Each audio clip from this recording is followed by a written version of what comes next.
Hello everyone, Shinto Bean here playing some more Warhammer combat cards, and in this video I will be introducing Warlord number 6 for the Space Marine faction.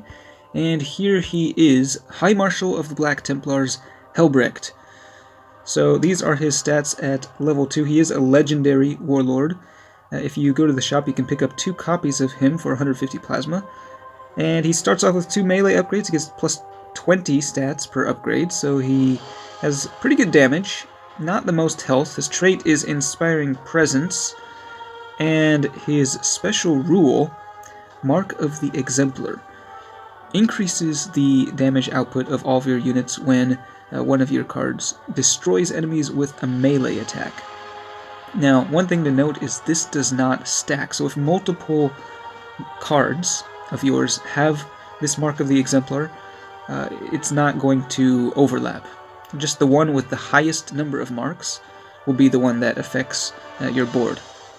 So, with this card, I think you're going to want to combo it with obviously some really strong melee units that have a lot of health as well, so they can stay on the battlefield. When they die, you will lose all the bonuses that you were getting from that card with the marks. So, I've got a fun build here. I've got 2 very strong Berserkers. Caster of the Damned, this Dreadnought is absolutely insane. Starts off with 100 damage. Haven't used it too much recently, but it should be a pretty good one. And Ragnar Blackmane is also very strong. Recently he got a pretty significant boost to his health. So you can see here, he's only at level 5, but already he has 225 health. It's quite a bit more than a lot of other cards at that point cost. So Blackmane is very strong. We've got 2 healers with Medicae, the Tech Marine and the Apothecary. And then we've finally got Belial with Inspiring Presence. The Inspiring Presence, of course, does stack with the Mark of the Exemplar, so you can get even more boost to the damage.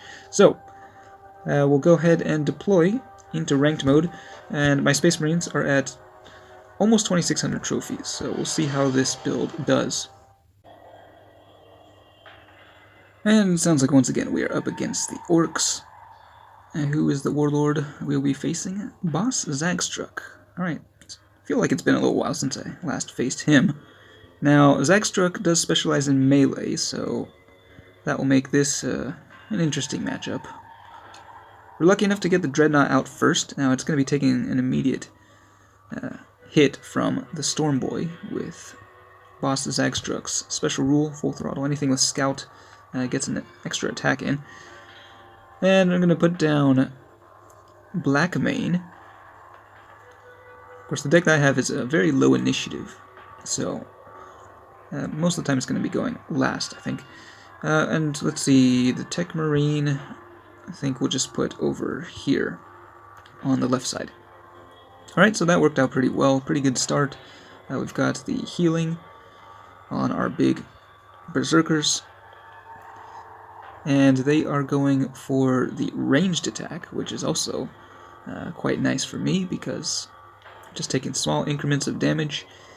And we're going to be able to take out the Bomb Squig with the Tech Marine. That's going to trigger the Death Blow, which will also hit Blackmane.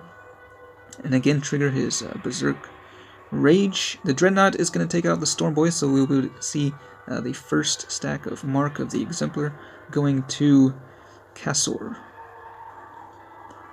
So there it is, and that's going to increase the, well, actually, hold on. Did he actually, is it just me or did the animation not go off just now? Huh, that was weird. Alright, so they're getting Ed Zap on the field now. So Sonic Blast is going to be hitting all of the lanes, triggering the Berserk as well. So these Berserkers are going to get very big throughout the course of this battle. And they're going Psychic, which means they do get free melee attacks in, though. And I am unable to counterattack because they are going Psychic. So I think we do want to take out Ed Zap over there. I guess, I think, is that right? I'm a little confused here. Yeah, at the moment it's only the Dreadnought that's getting the mark. Alright, let's go with the Apothecary in the center lane. And I think Ragnar has just enough melee attack to take out Ed Zappa, so he will get a stack of Mark of the Exemplar. Of course, that's not going to increase my damage because the Dreadnought already has 1 mark. But once that Dreadnought kills the Orc over there in the right lane, it will get another mark. So there we go. And our units are now at a 20% boost to all of their attack stats. So, looking pretty strong so far. But we are going to be taking a lot of damage this turn.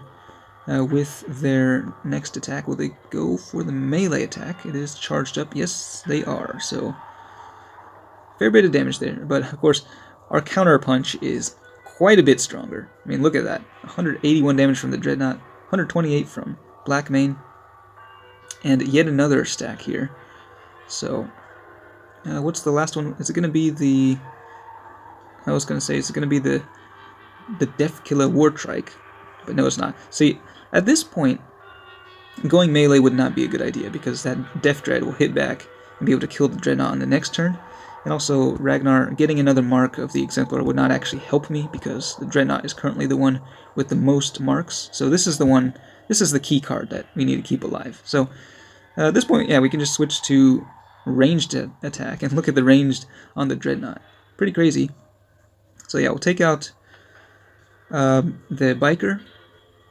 The Apothecary is going to die in the counterattack, which is just fine. It's actually, well, actually, it depends on who gets to deploy first. If Ed Zappa, or not Ed Zappa, but Boss Zagstruck deploys now, which he is, he's going to get his extra attack in on Ragnar.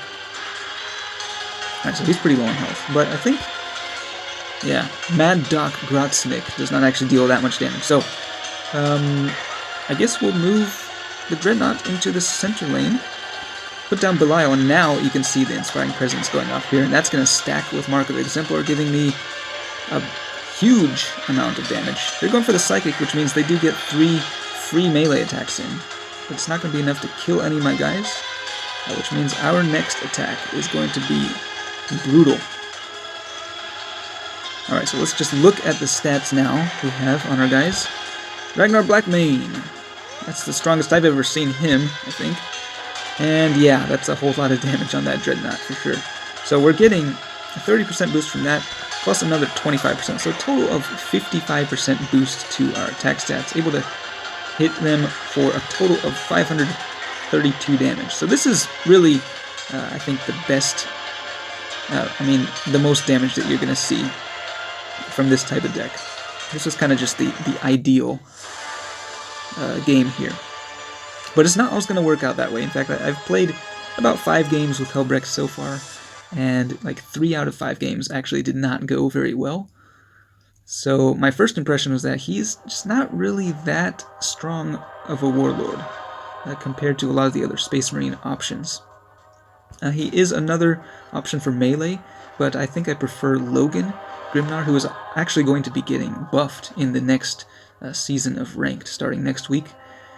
So, yeah, Logan would still be my Warlord of choice when going for melee, but Helbrecht has the potential to have some interesting combos, as you saw from that last game. So, let me know what you think of this new Warlord, if you plan on using him, and what sort of composition you think would work well with him.